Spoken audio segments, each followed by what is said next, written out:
मुझे खून दो, मैं तुम्हें आज़ादी दूंगा। इस स्लोगन के बल पर जिन्होंने हिंदुस्तान की आज़ादी में एक महत्वपूर्ण योगदान दिया था, ऐसे नेताजी सुभाष चंद्र बोस की मौत क्या सच में एक हवाई दुर्घटना में हुई थी? मुखर्जी कमीशन के 6 साल के बाद बनाए हुए रिसर्च पेपर को आखिर पार्लियामेंट में क्यों खारिज कर दिया गया? और क्या सच में नेताजी अपनी आइडेंटिटी बदल के गुमनामी बाबा नामक एक साधु की जिंदगी जी रहे थे? 23 अगस्त 1945 के दिन जापानी न्यूज़ एजेंसी ने एक ऐसे न्यूज़ का प्रसारण किया जिसे सुनने के बाद भारत में एक भूचाल आने वाला था। जिसके मुताबिक जापानी न्यूज़ एजेंसी ने कहा कि 18 अगस्त 1945 के दिन भारत के नेताजी सुभाष चंद्र बोस की मौत एक हवाई दुर्घटना में हो गई है। अब यहाँ से नेताजी की मौत भारत के लिए एक बिगेस्ट मिस्ट्री बनने वाली थी। नेताजी की मौत पर सबसे पहला शक यहीं पे निकल के आता है कि इतने बड़े फ्रीडम फाइटर की मौत की खबर उनके मरने के 5 दिन बाद क्यों बताई जा रही है।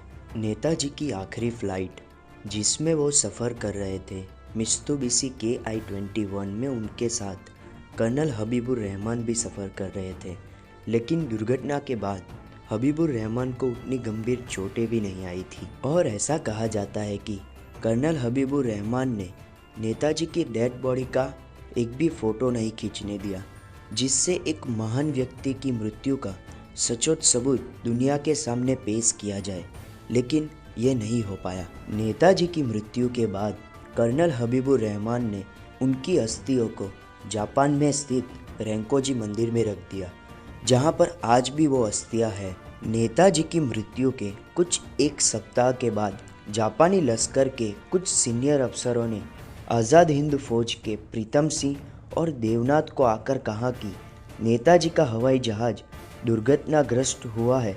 इस बात में कोई सच्चाई नहीं है।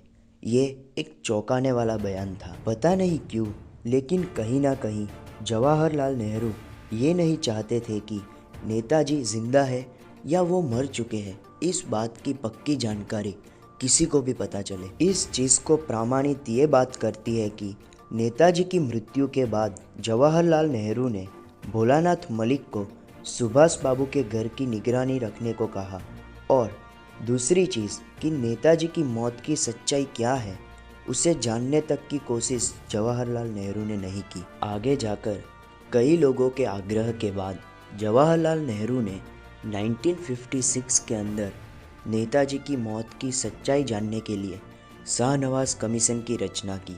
अब नेताजी की मौत की छानबीन करने के लिए ताइवान जाना ज़रूरी था, लेकिन ताइवान के साथ भारत का संबंध अच्छा नहीं है, यह कहकर शाहनवाज कमीशन के मेंबर को ताइवान जाने से मना कर दिया गया। यहाँ पर एक बात नोट करने जैसी है कि उस वक्त हमारा संबंध इजराइल के साथ भी अच्छा नहीं था, लेकिन फिर भी भारतीय लोग इजराइल जा सकते थे, तो फिर ताइवान क्यों नहीं। बाद में भारत में रहकर छानबीन करने के बाद शाहनवाज कमीशन ने कहा कि नेताजी सुभाष चंद्र बोस की मौत उस हवाई दुर्घटना में ही हुई है।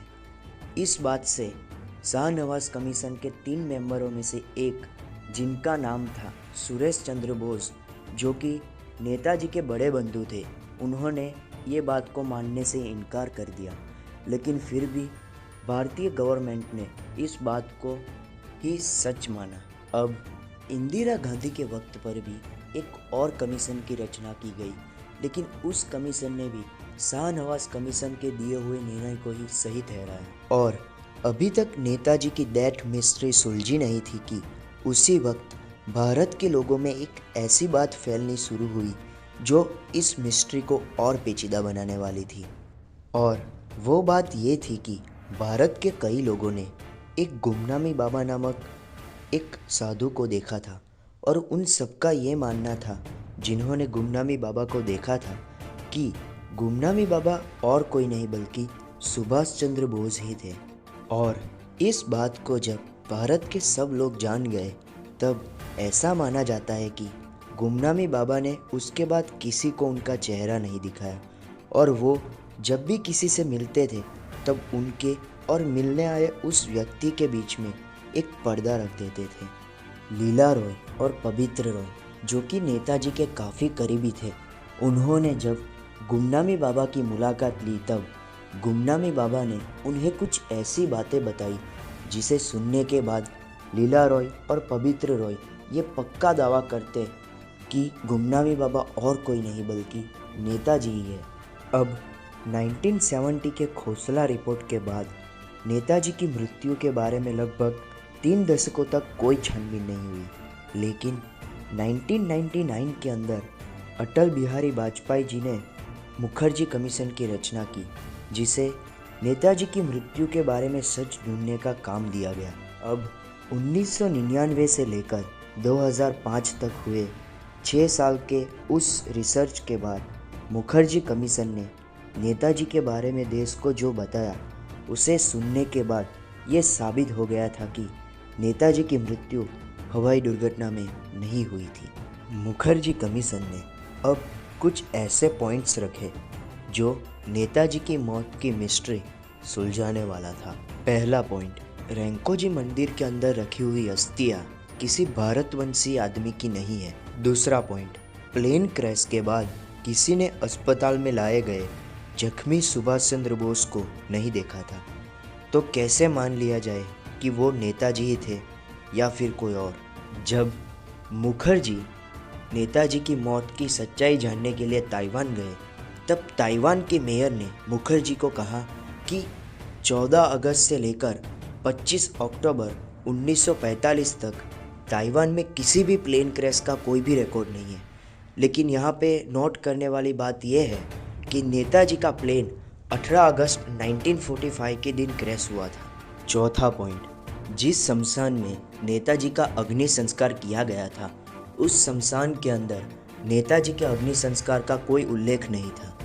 मुखर्जी कमीशन के द्वारा किए गए इस रिसर्च के बाद हम यही सोचेंगे कि नेताजी की मौत किसी हवाई दुर्घटना में नहीं हुई थी, लेकिन मुखर्जी कमीशन के इस अहवाल को 2006 में संसद में मनमोहन सरकार ने नकार दिया।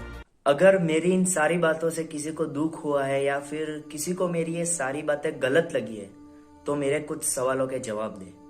मेरा सबसे पहला सवाल कि 29 अगस्त 1945 के दिन जब दिल्ली में पत्रकार परिषद हुई थी, तब उसमें शिकागो ट्रिब्यून के पत्रकार अल्फ्रेड वेग ने जब जवाहरलाल नेहरू से ये कहा कि हवाई दुर्घटना के बाद मैंने ताइवान के साइगोन में नेताजी को नजरों नजर देखा है, तब इस बात का जवाहरलाल नेहरू ने क्या उत्तर दिया। और दूसरा बहुत ही इंपॉर्टेंट क्वेश्चन कि रसिया की एक मुलाकात के बाद जवाहरलाल नेहरू की बहन डॉक्टर विजयालक्ष्मी पंडित जब भारत लौटी, तब उनके एक प्रवचन में उन्होंने कहा कि रसिया में मैं एक ऐसे व्यक्ति से मिली जिनके बारे में अगर मैंने भारत की प्रजा को बता दिया, तब भारत की प्रजा में इतनी खुशी होगी जितनी भारत की आजादी पर नहीं हुई थी। और ये बात सुनने के तुरंत बाद जवाहरलाल नेहरू ने अपनी बहन को चुप हो जाने का इशारा किया। तो मेरा सबसे पहला और सीधा सवाल यह है कि इस व्यक्ति से जवाहरलाल नेहरू ने क्यों इतना डरते थे। और एक बात आपको बता दूं कि नेताजी सुभाष चंद्र बोस जापान से रसिया ही जाने वाले थे। और अब मैं मेरा पॉइंट ऑफ व्यू रखता हूं, तो मेरे हिसाब से मैं ये चीज कहूंगा कि जवाहरलाल नेहरू ये टॉप सीक्रेट किसी को इसलिए नहीं बताना चाहते थे क्योंकि उन्हें डर था कि अगर नेताजी सुभाष चंद्र बोस जिंदा होने का सबूत किसी को भी पता चला तो उनकी प्रधानमंत्री की सीट खाली हो सकती है।